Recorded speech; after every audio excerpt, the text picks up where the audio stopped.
আমি মেধাৰ ভিত্তিত দিয়াৰ বাবে প্ৰতিশ্ৰুতিবদ্ধ। এতিয়া কোনোবাই মোক কৈছে মামা কাট অফ নম্বৰ বহুত হ'ল। কাট অফ নম্বৰটো চৰকাৰে নিয়ন্ত্ৰণ নকৰে। যদি ৩,০০০ পোষ্ট থাকে আমি ২জন কৰি বা ৩জন কৰি উত্তীৰ্ণ প্ৰাৰ্থীক মাতো। ৩,০০০ পূৰণ ২, ৩,০০০ পূৰণ ৩, ৯,০০০।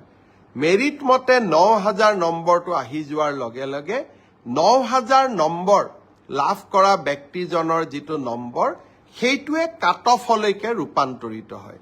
কাট অফ কোনেও বনাই নিদিয়ে। কাট অফ ছাত্ৰ ছাত্ৰীসকলৰ পৰীক্ষাৰ ফলাফলে নিৰ্ণয় কৰে।